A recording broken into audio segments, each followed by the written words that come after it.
ఆంధ్రప్రదేశ్ హైకోర్టులో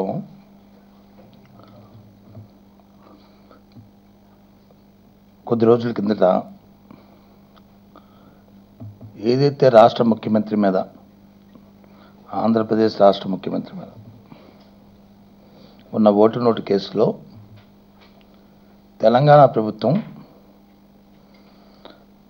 దర్యాప్తు చేస్తున్న ఏసీబీ దర్యాప్తు సంస్థ రెండో ఛార్జ్షీట్ని కూడా దాఖలు చేయడం జరిగింది.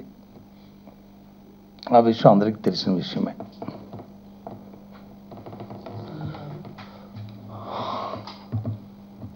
ఆ ఛార్జ్షీట్లో ఇది రెండో ఛార్జ్షీట్, 139 పేజీలు. ఇంతకుముందు ఛార్జ్షీటు దాఖలు చేసిన దాంట్లో చంద్రబాబు నాయుడు గారి పేరుని 26 సార్లు దాంట్లో పొందుపరచడం జరిగింది. అంటే ఏ రీతిలో ఏ విధంగా ఆయనతో సంభాషణ జరిగావో మధ్యన ఆ విషయాలన్నింటినీ కూడా చెప్పడం జరిగింది.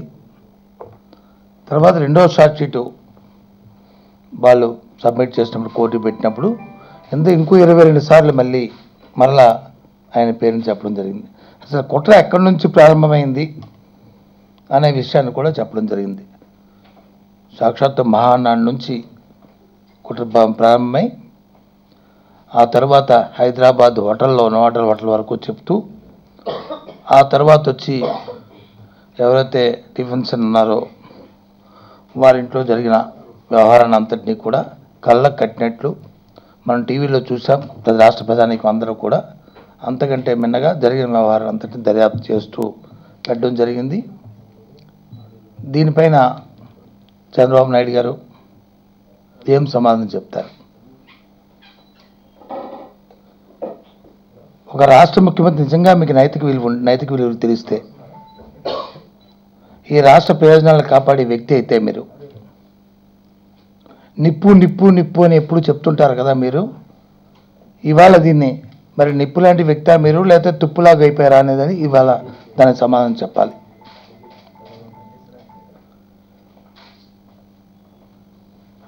నైతిక విలువ ఉంటే, ఈ రాష్ట్ర ప్రయోజనాలు మీకు ముఖ్యమనుకుంటే, భావితరాలకు ఒక మంచి సందేశం ఇవ్వాలనుకుంటే ముందు మీరు పక్కకు తప్పుకోండి. మీ ప్రభుత్వంలో ఎంతోమంది ఉన్నారు, మీ పార్టీలో ఎవరినో ఒకరిని పెట్టుకోండి, అక్కడ పరిపాలన చేయండి. ఈ రాష్ట్ర ప్రధానికానికి ఒక మంచి సందేశాన్ని పంపించండి. భారతదేశంలో ఎక్కడా కూడా ఏ సందర్భంలో కూడా ఒక ముఖ్యమంత్రిపై కోర్టులో ఛార్జ్షీట్లో ఒక అవినీతి కేసులో ఇన్ని సందర్భాల్లో వచ్చిన నేపథ్యంలో వారు కొనసాగిన సందర్భాలు నేపథ్యం ఎక్కడ లేదు.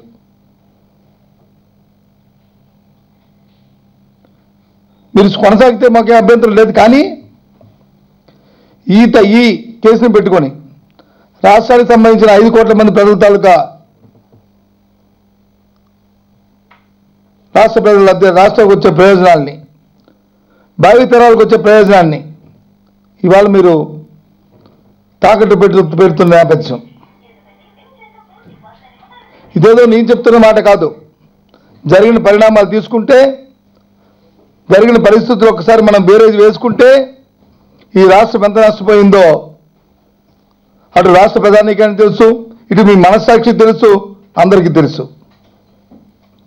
ఇకనైనా రాష్ట్ర ప్రయోజనాలు దృష్టిలో పెట్టుకొని, రాష్ట్ర అవసరాలు దృష్టిలో పెట్టుకొని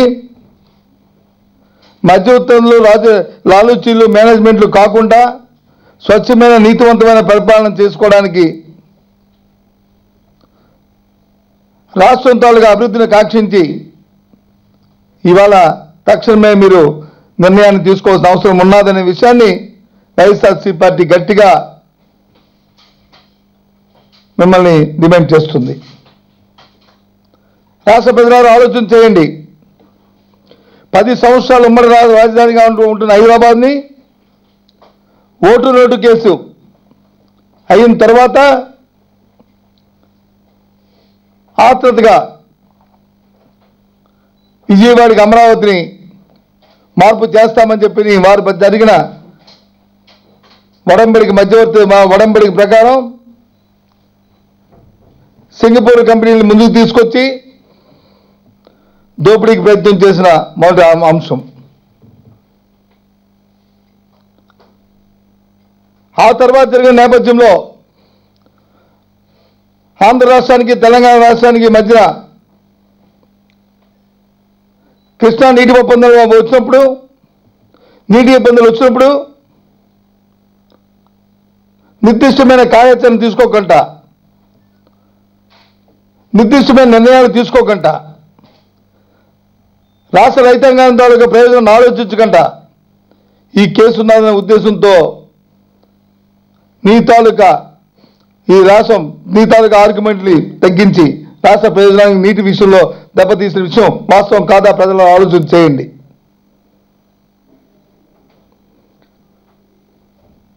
కృష్ణా జలాలు మనకు రావాల్సిన వాటాలని ఏ విధంగా అయినా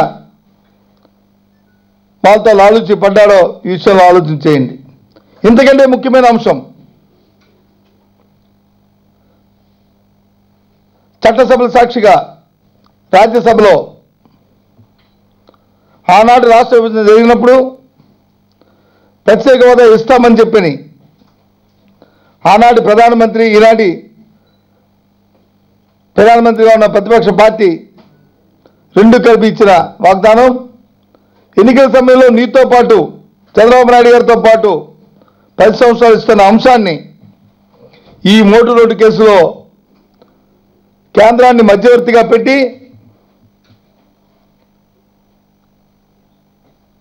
దాన్ని లబ్ధి ఈ కేసు ద్వారా బయటపడదామనే నేపథ్యంలో ఆయన ప్రత్యేక హోదా అంశాన్ని సంజీవుని లాంటి అంశాన్ని పక్కకు దోసి ప్రత్యేక ప్యాకేజీగా మార్చిన పరిస్థితులు ఇవన్నీ వాస్తవం కాదని అడుగుతున్నాం. ఇది నిజం కాదా అని చెప్పి ఇవాళ అడుగుతున్నాం. దీంతో పాటు పోలవరం ప్రాజెక్ట్కి చట్టంలో పట్టిన అంశం పూర్తిగా పోలవరం ప్రాజెక్ట్ని కేంద్రమే నిర్మిస్తాము, ఎంత డబ్బునైనా మేమే పెడతాము, రిహాబిలిటేషన్ సెటిల్మెంటు ఎన్విరాన్మెంట్ క్లియరెన్సెస్ అన్నీ కూడా మేమే ఇస్తామని చట్టంలో పెట్టినప్పటికీ కూడా కేంద్రానికి వెసులుబాటు ఇస్తూ నీకున్న ఈ కేసులో ఉన్న వీక్నెస్ వల్ల దాన్ని నీ అవినీతి కోసం మరి రాష్ట్రానికి ఆ ప్రాజెక్ట్ని బదలాయింపు చేసుకుని ఇవాళ మళ్ళీ సుప్రీంకోర్టులో కేసుల్లో మన రాష్ట్రం ఒక కూడా ఉన్న వ్యాధ్యంలో మనం ఉండడం ఎంతవరకు సమంజసమని అడుగుతున్నాం. వీటికన్నిటికీ కారణాలు చూస్తే నీ వ్యక్తిగత స్వార్థం కోసం ఏదైతే ఓటు నోటు కేసులో ముద్దాయిగా మీరున్నారో నీ తాలూకా కడుసన్నంలో మీ తాలూకా ఆలోచనతో రూపకల్పన చేసిన అంశాన్ని ప్రత్యక్షంగా మీ శాసనసభ్యుల ద్వారా డబ్బు పంపించిన అంశాన్ని మీ తాలూకా వాణి ద్వారా మీరు చెప్పింది ఇప్పుడు చెప్పిన అంశాన్ని మా వాళ్ళు నాకు బ్రీఫ్ చేశారనే అంశాన్ని చెప్పిన అంశాన్ని ఇవాళ వరకు కూడా ఇది నిజమని అందరికీ తెలిసిన విషయమే. కాబట్టి ఈ విషయంలో ఎక్కడ నువ్వు ముద్దాయిగా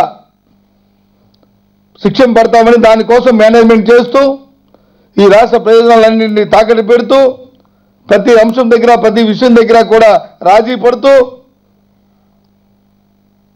వ్యక్తిగత స్వార్థం కోసం 5 కోట్ల మంది ఆంధ్రులనే కాకుండా రాబోయే తరాల్లో ఉన్న పరిస్థితులు కూడా అందరూ ప్రయోజనాలు కూడా తాకట్టు పెట్టడం ఎంతవరకు సమంజసమని ఇవాళ అడుగుతున్నాం.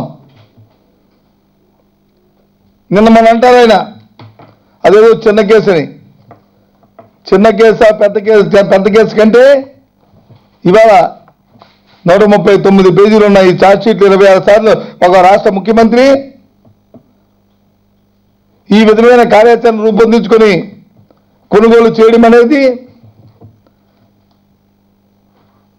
ఎంతవరకు దాన్ని సమర్థించుకుంటామని అడుగుతున్నాం. ఎప్పటికైనా నీకు నైతిక విలువ ఉంటే ఇప్పటికైనా నీకు విలువల పట్ల రాజ్యాంగం పట్ల నీకు నమ్మకం ఉంటే, నేను ప్రభావితం చేయలేను అనుకో, ప్రభావితం చేయకూడదనే మనసులో నీకుంటే నువ్వు పక్కకు తప్పుకో. ఎవరుంటారో నీ ఇష్టం, నీ పార్టీకి నీ ఇష్టం, నీకు అధికారం ఉన్నది, సంఖ్యాబలం నీకున్నది. ఎవరినైనా పెట్టుకోండి, విలువలు కాపాడండి, రాష్ట్ర ప్రయోజనాలను కాపాడండి. ఈ అంశం కోసం రాష్ట్రాన్ని తాకట్టు పెట్టే పరిస్థితి తీసుకురావద్దు. ఈ కేసు జరిగిన ముందు మీరు చెప్పిన మాట ఏంటి? నాకు ఏసీపీ ఉంది, సెక్షన్ 8 ఇంప్లిమెంట్ చేయాలి, గవర్నర్ ఇంప్లిమెంట్ చేయాలి, నువ్వు 2 రాష్ట్రాలకి గవర్నర్ గారా మీరు కాదా, ఇక్కడ పోలీస్ స్టేషన్లు పెడతాను నేను అని చెప్పిన మీరు మర్నాటికి మన మాట మార్చి తోక ముడుచుకొని కాళ్ళ వేళ పడుతూ, నువ్వు వ్యక్తిగతంగా నువ్వు కాళ్ళ వేళ పడి పర్వాలే, చంద్రబాబు నాయుడు గారు నువ్వు ఎక్కడ తిరుగు మాకు, ఏ సందులో తిరిగినా మాకు పర్వాలే, కానీ రాష్ట్ర ముఖ్యమంత్రి మీరు రాష్ట్ర ప్రయోజనాల్ని వాళ్ళకి పరంగా పెట్టడం అనేది, ఇచ్చే చట్టంలో ఉన్న అంశాలను వచ్చి లాలుచి పట్టడం అనేది ఇది సమంజసం కాదని చెప్పి ఇవాళ ముఖ్యమంత్రి గారిని డిమాండ్ చేస్తూ వెంటనే పక్కకు తప్పుకోవచ్చని చెప్పి ఇవాళ తప్పుకొని రాజీనామా ప్రకటించి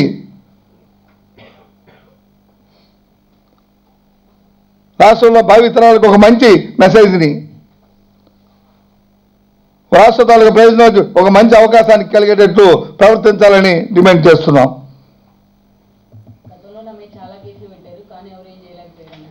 అదే అంటున్నాను, గతంలో చాలా కేసులు పెట్టారు, ఈ కేసులో కూడా రాష్ట్రాన్ని తాకట్టు పెట్టేస్తాను నేను, నా వ్యక్తిగతంగా నాకు పర్వాలేదు, ఏం చేసినా పర్వాలేదు అనుకుంటే మాత్రం అది పొరపాటు అని చెప్తున్నాం. గతంలో నువ్వు పెద్ద ఈవెంట్ మేనేజ్మెంట్ తెలుసు, ఈ అంశాన్ని టెక్నికల్గా సాంకేతిక పరంగా ఆలోచనతో దాన్ని తిప్పుకోవడానికి నువ్వు ప్రయోజనం తెలుసు. ఆ ప్రయోజనం వ్యక్తిగతంగా ఆలోచన చేసి చేసుకునే పరిస్థితి తప్ప ఇవాళ ఈ అంశంతో ప్రత్యేక వాదాన్ని ముడిపెట్టి ప్రత్యేక హోదా మాకు అక్కర్లేదని చెప్పి మరి కేంద్రాన్ని మధ్యవర్తిగా పెట్టి ఇవాళ చేయడం అంతవరకు సమంజసం అడుగుతున్నాం. కృష్ణా జలాల్ని మన సమంజసంగా రావాల్సిన వాటాలని ఈ అంశాన్ని మా ఆశగా వాళ్ళు పెట్టుకొని నీ తాలూకా ఇందులో నీ వీక్నెస్ వచ్చిన దానివల్ల రాష్ట్ర ప్రయోజనానికి దెబ్బతిని తీయడం ఎంతవరకు సమంజసమని అడుగుతున్నాం. 10 సంవత్సరాలు ఉమ్మడి రాష్ట్రంగా ఉన్న ఈ హైదరాబాద్కి ఓటర్ రేటు కేసు నుంచి మరి తోకమడిచి పారిపోయి ఉత్తర కుమార్ లాగా పలికిన ప్రగల్భాన్ని పక్కన పెట్టి మరో ఉత్తర కుమారుడిగా మరి నిర్ధారించుకోవడం ఎంతవరకు సమంజసమని అడుగుతున్నాం.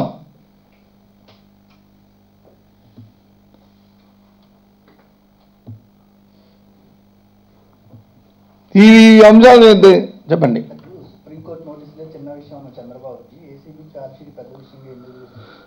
సుప్రీంకోర్టుకి ఏసీబీకి తేడా ఉంది. సుప్రీంకోర్టు వేసింది ఒకసారి ప్రైవేట్ వ్యక్తి, అంటే ప్రైవేట్ వ్యక్తి మీన్స్ శాసనసభ్యుడు అయినప్పటికీ కేసు ప్రైవేట్తో వేసింది. సరిగ్గా న్యాయం జరగట్లేదు, సామాజికైనా ముఖ్యమంత్రికైనా ఒకటే న్యాయము, కాబట్టి న్యాయం జరగాలని చెప్పని ఒక పౌరుడిగా ఆయన వచ్చి ఒక కేసుని ఇస్తాడు సుప్రీంకోర్టులో. ఇప్పుడు ఇవాళ ఈ ఛార్జ్షీట్ పెట్టింది ఒక వ్యవస్థ. ఈ ఛార్జ్షీట్ ఏసీబీ ప్రభుత్వంలో ఉన్న వ్యవస్థలో ఒక అంతర్భాగం. ఇది వ్యవస్థ చేస్తున్న కార్యక్రమం. ఇది దీంట్లో ఒక ముఖ్యమంత్రి మీద ఇలాంటి పలు ఆరోపణలు చేసి ఆయనే ఖలనాయక్ అని చెప్పని, ఆయనే దీన్ని ఏర్పాటు చేసి రచించాడు, దీన్ని రచన చేశాడని చెప్పని, ఆయన కనుసంధానంలోనే ఈ వ్యవహారం అంతా జరిగిందని చెప్పని 26 సార్లు వచ్చి మొదటి ఛార్జ్షీట్లో, 22 సార్లు వచ్చి రెండవ ఛార్జ్షీట్లో ఆయన పేరుని ఉడికించిన తర్వాత ఇదే నేను చెప్తుంది కాదు, ఇక చూడండి ఇందులో మీకు చదివించమంటే వినిపిస్తానండి ఇక సమయం ఉందంటే, లేదా అదిగో. మరి ఇటువంటి నేపథ్యంలో ఇది వ్యవస్థ, ఇది చిన్నది, ఇదే చిన్న మాట అంటే ఇంక వ్యవస్థ ఎక్కడుంది, ఇంకా లా అండ్ ఆర్డర్ ఎక్కడుంది? ఇంకా ఐపీసీ సెక్షన్లు ఎక్కడున్నాయి? అంతే కదా, ఇంకా అక్కర్లేదు కదా. ఇంకా అంటే ముఖ్యమంత్రి అయ్యే వాడికి పూర్వం రాచరికంలో రాజుగారు ఆర్డర్ వేయడమే తప్ప ఆయనకి శిక్ష అంటూ లేదనే పరిస్థితుల్లో ఉంటారుగా. ఆయన శిక్ష చేయాలంటే మళ్ళీ ప్రజా విప్లవం రావాలనుకునే దీంతో ఉంటారు. ఇది ప్రజాస్వామ్యం. సామాన్యుడైనా రైతైనా రాజైనా అందరూ కూడా ఒకటే. రాజ్యాంగానికి కట్టుబడి ఉంటాం అందరం. రాజ్యాంగ పరిధిలోనే మనం పనిచేయాలి. చట్టాలు మనం తయారు చేసుకున్న చట్టాలని మనం దాన్ని గౌరవించాలి. ఆ వ్యవస్థని మనం గౌరవం ఇవ్వాలి. అందులో భాగమే ఇది. అందులో భాగమే చార్జ్ షీట్లో 22 సార్లు అతను పేరు పెట్టిన తర్వాత ఇంక ఏం ముఖం పెట్టుకొని ముఖ్యమంత్రి గారు ఈ పరిపాలన చేస్తావు? ప్రజలు వచ్చి ఎవరైనా సరే మాట్లాడితే ఏమైనా నువ్వు దానికి సమాధానం చెప్తావు? అది మేము అడుగుతుంది. పేరు ప్రస్తావించినా అప్పుడు ఆయన పైన ఎఫ్ఐఆర్ కానీ కనీసం విచారణ కూడా చేపట్టలేదు. ఇప్పుడు 22 సార్లు ప్రస్తావించినంత మాత్రమే విచారణ చేపడతారని నమ్మకం మీకు ఉందా? ఏసీపీ 22 సార్లు పెట్టింది. ఇంకా ఫోరెన్సిక్ రిపోర్ట్ కూడా వస్తుంది. ఇంకా అది కూడా వస్తుంది. ఎన్ని విధాలు అయిన తర్వాత అది అబద్ధం ఎలాగవుతుంది? ఆ వాయిస్ కూడా వస్తుంది. వచ్చిన తర్వాత ఇంకా ఏడుపులు ఇంకా అంతవరకు తెచ్చుకునే వరకు ఆయన వెయిట్ చేయాలి. అంతవరకు మన రాష్ట్ర ప్రజలందరం కూడా ఒక మొత్తం వచ్చి పరిపాలిస్తున్న రీతిలో మనం ఉండాలి. న్యాయస్థానాలకు వెళ్ళి న్యాయస్థానంలో ఆర్గ్యుమెంట్ జరుగుతున్నప్పుడు ఉండడం వేరు. అసలు అతను ఒప్పుకోరా? ఇవాళ వరకు కూడా నాది కాదు, ఆ వాయిస్ నాది కాదు అని ఎక్కడైనా చంద్రబాబు నాయుడు గారు చెప్పారా? చెప్పలే కదా. చెప్పారా? చెప్పానండి. ఎక్కడ కూడా లేదు. మరి నేను లేని నేపథ్యంలో ఇవాళ ఈ కేసు ఉండడం వల్ల ఈ రాష్ట్రానికి వచ్చిన ప్రతి అంశాన్ని కూడా అయితే కేంద్రంతో రాజీ పడటం, అయితే పక్క రాష్ట్రంతో రాజీ పడటం, పక్క రాష్ట్రంతో కొట్లాట పెట్టుకోమని మేము చెప్పట్లే, కేంద్రంతో కొట్లాట పెట్టుకోమని మేము చెప్పట్లే. వాళ్ళతో సఖ్యతగా ఉండాల్సిన అవసరాలు ఉన్నాయి. ఉండమనే కోరుతాం. ఒక ప్రత్యక్షంగా రాష్ట్ర ప్రయోజనాలు కాపాడే ఒక రాజకీయ పక్షంగా మేము కోరుతాం. కానీ మనకు రావాల్సిన న్యాయబద్ధమైన అంశాలని, మనకు రావాల్సిన చట్టపరమైన అంశాలని, మనకు రావాల్సిన రాజ్యాంగంలో ఉన్న అంశాలని, పరంగా మనకు వచ్చే అంశాలని, మనకిచ్చిన హామీల్ని మనం నెరవేర్చుకునే రీతిలో మనం ఉండాలి. ఉండకపోవడానికి ఈ కేసు అతని వ్యక్తిగత స్వార్థం కోసం, ఈ కేసు వల్ల వ్యక్తిగతంగా ఆయన రాష్ట్రానికి నష్టపెడుతున్నాడు, రాష్ట్ర ప్రజలకు కష్టం తీసుకొస్తున్నాడు, రాబోయే తరాలు ఇబ్బంది పడే పరిస్థితుల్లో తీసుకొస్తున్నాడు అనే అంశాన్ని మేము చెప్తున్నాం. కాబట్టి తక్షణమే నిజంగా రాష్ట్ర ప్రజలు మేలుకోరేవాడైతే, ఎవరైతే రాష్ట్ర ప్రయోజనాలు మేలుకోరినవాడైతే, నైతిక విలువలు ఉన్న వ్యక్తి అయితే తక్షణమే రాజీనామా చేయాలి, పక్కకు తప్పుకోవాలి. అది మా డిమాండ్. అవును. ఇప్పుడు ఫస్ట్ నుంచి మొదటి నుంచి కూడా మేము వచ్చి ప్రత్యేక హోదా అంశాన్ని ఒక ప్రత్యేకమైన దృష్టిలో ఎంతవరకైనా సరే వెళ్ళి జాతీయంగా స్థానికంగా అంశాన్ని వచ్చి ప్రాధాన్యత తీసుకొచ్చి ఆఖరికి మా నాయకుడు చెప్పింది ఏంటి? రేపు ఎన్నికలు జరుగుతున్న నేపథ్యంలో కూడా ఈ అంశాన్ని ప్రధానంగా మేము తీసుకుంటాం. ఆ తదుపరి వచ్చే ప్రభుత్వాలకి మా పార్టీ అవసరమైనది వస్తే ఎవరైతే ప్రత్యేకవాదాన్ని అంగీకరిస్తారో, ఆమోదిస్తారో, ఇస్తారో వారితో మేము జతకడతామనే అంశాన్ని కూడా చెప్పడం జరిగింది. అంటే ఎంతవరకైనా సరే దీని మీద కట్టుబడి ఉన్నామనేది మా అధ్యక్షుడు కేటగిరీగా చెప్పడం జరిగింది. ఢిల్లీ నుంచి గల్లీ వరకు కూడా. అందులో భాగమే రేపు మా మెంబర్ ప్రైవేట్ బిల్ పెడుతుంది కూడా. చంద్రబాబు నాయుడు లాగా లాలూచి పడే సమస్య లేదు, అది ఉత్పన్నం కాదు. ఏముందండి లోకేష్ అవసరం ఏమో, సాయంత్రం ఏదో మారుతారంట కదా, అయినా ఏం చెప్తారో చూద్దాం. ఆ తర్వాత పార్టీ రెస్పాండ్ అవుతుంది. అందరికీ తెలిసిన విషయమే కదా అది. దాని గురించి ప్రత్యేకంగా మనం ఏం చెప్పక్కర్లేదు. వాళ్ళ లోకేష్ ఆస్తుల గురించి అంత ఫాస్ట్గా అతను పూర్వం చంద్రబాబు నాయుడు గారు 2 ఎకరాలతో వచ్చి 2000 కోట్లు సంపాదించినప్పుడు వచ్చి ఎలాగైతే ఆ పొలాల్లో వచ్చి వజ్రాలు వైడూర్యాలు ఎలాగైతే పండారో అదే రీతిలో ఈయన దగ్గర కూడా అలాంటి వజ్రాలు వైడూర్యాలే పడినట్టున్న అదే కిటికీ చెప్తే ప్రతి వాడు ఆంధ్రప్రదేశ్లో ధనవంతులు అయిపోతారు. అవన్నీ ఆ కిటికీలు తెలిస్తే అవన్నీ సాయంత్రం మాట్లాడుకుందాం. పార్టీ రెస్పాండ్ అవుతుంది. ఇంక సాయంత్రం ఆయన ఏదో మాట్లాడతారు కదా, మాట్లాడినాయండి, చూద్దాం ఏం మాట్లాడు. చంద్రబాబు మీద విచారణ జరపాలి సుప్రీంకోర్టులోని ఆన్లైన్లో చాలా మంది సరే ఆలోచన వాడు వద్దని చెప్తున్నారా? మరేమో వద్దని కానీ చెప్తున్నారు అనుకుంటాను నేను. ఎవరైనా సరే ఒక ఆలోచన ఉన్నవాడు, రాజ్యాంగాన్ని రెస్పెక్ట్ చేస్తున్నవారు, చట్టాన్ని అమలు చెప్పాలని కోరుకుంటున్నవారు, ఒక మంచి సందేశాన్ని రాబోయే తరాలకు ఇద్దాం అనుకున్న వారు ఎవరైనా ఆలోచన అలాగే ఉంటుంది, అలాగే ఉంటుంది. నేనేదో చంద్రబాబు నాయుడుతో అంత పుట్టింగ్ అని నేను అన్నగాని, అంత పార్టీ అనగాని నా మీద కేసులు 2-3 కేసులు వచ్చినప్పుడు కూడా నేను చెప్పాను, నేను కేసులు వస్తే దాన్ని ఎదుర్కొంటాను తప్ప కోర్టుకి వెళ్ళి మేనేజ్ చేసుకొని చంద్రబాబు నాయుడు స్టేలు తెచ్చుకోవాలని చెప్పాం. ప్రజా జీవితం ఉన్న వాళ్ళకి అది అవసరం. అది కోర్టులో అవకాశం ఉంది, ఇది స్టే తెచ్చుకోవడం అనేది అదొక ప్రక్రియ. కానీ ప్రతి అంశానికి నాకున్న అందులో టెక్నికాలిటీని, అందులో ఉన్న సాంకేతిక పరమైన ఏ అంశం ఉందో చూసుకోవడం, లేకపోతే మేనేజ్ చేసుకోవడం అనేది అది కరెక్ట్ కాదు. అది ఎప్పుడో రోజు అన్ని రోజులు మనం అనుకుంటే తప్పు అది. అందుకే ఆన్లైన్లో ప్రజలందరూ కూడా ఇప్పుడు అడుగుతుంది అదే. మీరే అంటున్నారు కదా నేనే చూడలేదు, నాకు ఎక్కువ దాంట్లో ప్రావీణ్యత లేదు చంద్రబాబు నాయుడు గారి లాగా.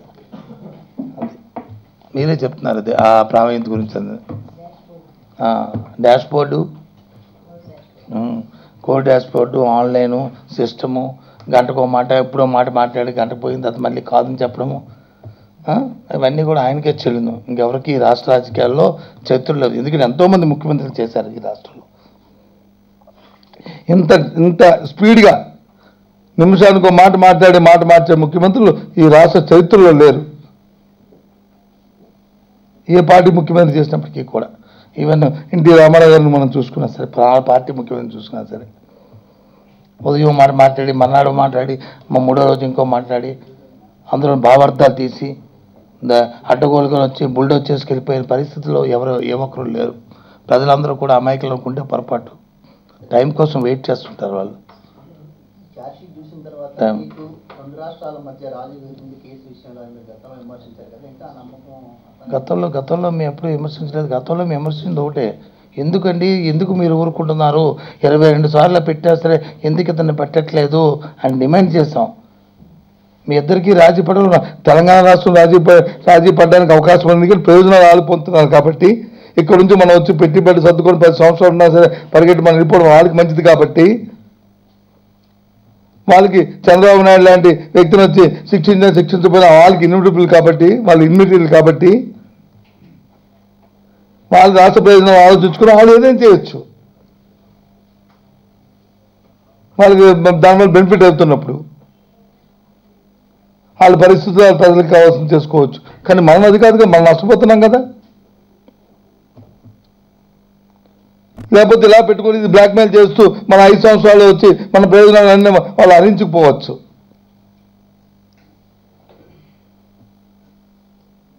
కాబట్టి అలాంటి వ్యక్తి అక్కడ ఉండడానికి లేదు. అదే ఇంకో ముఖ్యమంత్రి ఉన్నాడు, అక్కడ ఇంకో వ్యక్తి ఉన్నారు అనుకో, XYZ, వాళ్ళకి కేసుతో అప్పుడు సంబంధం ఉండదు. అప్పుడు వాళ్ళు స్ట్రైట్ ఫార్వర్డ్లో ఆ లైన్ వాళ్ళు తీసుకుంటారు. రాష్ట్ర ఇంపార్టెన్సీ, రాష్ట్రానికి ఏం కావాలి, మేలు కావాలి, చట్టం తలగ పని లేదు, కాన్స్టిట్యూషన్ ప్రకారం రాజ్యాంగం దాని ప్రకారం వాళ్ళు చూసుకుంటారు. ఇక్కడ వీక్నెస్ ఉంది ఇక్కడ.